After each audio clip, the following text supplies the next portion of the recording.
Welcome back. We start off again with African news, and this was one of the most shocking blights on our continent's history. 24 years on, the Rwandan Genocide of 1994 is being remembered. More than 800,000 lives were claimed during ethnic clashes.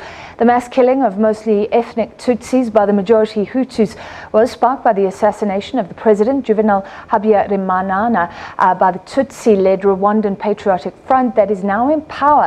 A day after he was killed, Hutu soldiers assassinated the Prime Minister and began to systematically target and slaughter people. The flame of remembrance will burn for 100 days until July the 4th, the date when the genocide was stopped. Despite this violence, this history of genocide, Rwanda, now seen as a nation of potential, it has a huge tech hub, one of the biggest on the African continent. It's known for stability and economic growth at the moment. So let's look at the past and where we are now. Joining us in studio, journalist and African political analyst at Channel Africa, Izak Khomo. Thank you for being with us. Are we doing enough, firstly, to remember? Well, I think, I suppose they're doing enough to remember because it's been talked about every time. And not only that, people are actually wary about instigating violence, through the media. Because the media, they say, was the thing that was used to actually instigate the killings. Yeah. But the use of cockroaches and things like that. Yeah, exactly. But then again, what really needs to happen is that the truth has got to come out as really what happened.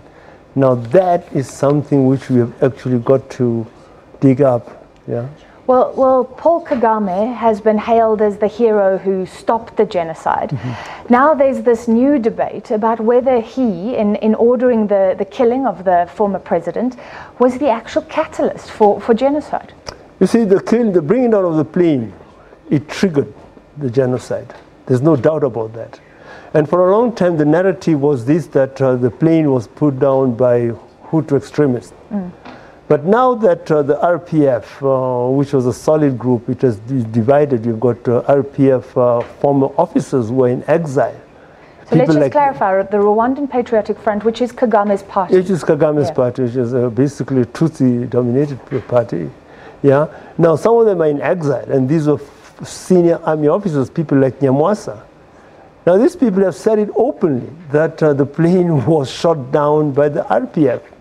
Nyamwasa says that he was in charge at the airport and that he actually sort of was instrumental in actually bringing the plane down. But he said that the order came from Kagame. And he said he's prepared to go to any court to actually answer charges of bringing down the plane. But he said that he's going to go there on condition that Kagame also gets there. And it was not only him, there's other generals, who's another one, I forget his name, but he's in the state. And he's come with the same thing. Has Kagame ever admitted or hinted that he may have been involved? Well, Kagame, he has not said anything, he denies it. But I mean, so it was a known thing. I mean to say that from Tanzania, I was in Tanzania at the time when the plane was brought down.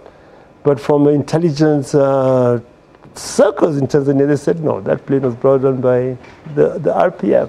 There are even more damaging claims that the RPF could have set up safe zones to help fellow Tutsis. They could have done more, leaving foreigners there to protect Tutsis. But the claim is that they let this happen to gain power. Could Kagame be that callous? Well, I mean to say that Kagame, it's a very interesting thing. I mean to say Kagame, when he came with the RPF, he had actually started fighting with the Ugandan forces. In fact, he fought in the Ugandan war as a Ugandan. And he was taken to the USA to train in the American army institutions. They are very notorious institutions which also trained the Contras, as a Ugandan. And many of his officers were trained as Ugandans. And from there, Museveni helped them to launch the whole thing. But then with the war in Uganda, I mean, say now things are coming out of some very serious things which were done by the forces of Museveni. Yeah, and Kagame was in charge, and he was in charge of security. So basically, he's got many cases to answer, but nobody's digging them out from Uganda right into Rwanda. So basically what they say is that he's possible of doing what he did. Does this help you assess the claims against Kagame right now? So Rwanda is the success story, economic growth, stability, tech advances. But it's said that he would do anything to oppress political opposition, that he's been involved in murder. I haven't seen any real evidence, but does this point to who we are talking about? Well, Kagame is notorious. I mean to say that he has actually sort of silenced the media, and the media has been silenced through outright murder. I mean to say that people were against him. I mean, there's Kagame who was here in South Africa. He was actually sort of eliminated by agents of the Rwandan government. So journalists now, I would not actually sort of name the man himself, but I mean to say the system that he's got is doing the job. I mean to say that there are people in exile who are in Tanzania, who are in Uganda, who are in Kenya, who have been murdered. There are people who have been killed in Britain. And the British MI5 has been warning Rwandans that they should look out, that there are murder squads who are out for them. So basically the Rwandan regime, it actually follows its enemies wherever they are to the end of the world. So that is the real nature of Kagame's government. But unfortunately, he has got the support of the West. I mean to say, this case of people calling for Kagame to get into some type of tribunal, I mean to say that it's not been taken up by countries like Britain, not only Britain, USA. They tend to brush it aside. But it's a serious case because the bringing down of the plane did actually trigger the genocide. So I mean to say that the West and other people have got to actually take stock of what really, of who Kagame is and the truth. I've been in Switzerland, and he was the darling of Davos one year. He was on every single stage, being hailed as one of Africa's most successful leaders. So, but presumably, the success is not worth that sort of sacrifice. I mean to say that democracy in Rwanda, it's within inverted commas, it is imposed, I mean, so there's almost no democracy, but he's a darling of the West, as you're saying. That is true, but I mean to say you find that the success story of Rwanda, what's it based upon? It's based upon heavy, what you call Western American subsidy. That budget of theirs, it has been subsidized to a tune of about 50 to 60%. Some even say to 70%, and things like that. But of course, it's brought change. But again, you find that the rule of the people, he's feared. I mean to say that Rwanda, every month, and there are people who've got to go out and clean the street. I mean to say that the issue of cleaning the street, it's a feudal thing. Under the feudal rulers of the Tutsis, I mean Hutus, the lesser caste, they used to do work for the king, and that thing is being brought back. I mean, you dare not refuse when you say they've got to go and sweep the streets. Can we at least say that he's stopped the open hatred between Hutus and Tutsis? Although there is this fear that if he goes, it may be suppressed and all start spouting up again. You see, the thing about him is that he's got the military power. And the thing which is lacking in Rwanda, although they say that it has taken place, is the truth and reconciliation. I mean to say that hatred, I don't think if it's really stopped, because basically Rwanda is a country that's dominated by that minority of the Tutsi minority. And he's got the military power, he's got the support of the West as the man who stopped the genocide, he's got the military assistance, and he's got a very powerful army trained by the American special forces.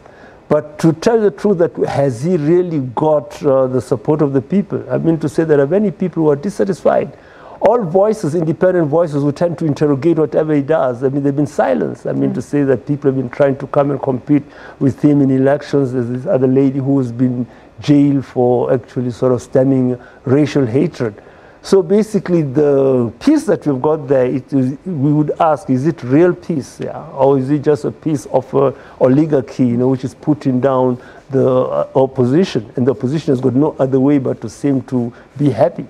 That's a question that's being asked. But we've seen that people running away, his own people from the RPF, coming out to exile.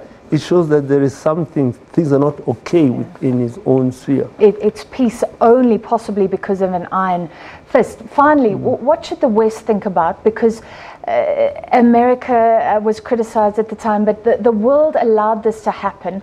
People are saying we're allowing Syria to happen again. I mean, have we not learned from Rwanda? You see, personally, I mean to say that some of us who are in the know, is this that we say that the West, Britain, America, they're hypocrites because they knew exactly what happened. What do you mean, African leaders? I'm talking about the West. Okay. They knew exactly what happened when, and not only that, they actually supported the whole rebellion against Habyarimana, for their own means. And not only that, Kagame has been used to destabilize the East, or Eastern Congo DRC. And it's been done so with the assistance of the West. The West cannot say, do not know what it is. So he's an agent of the West.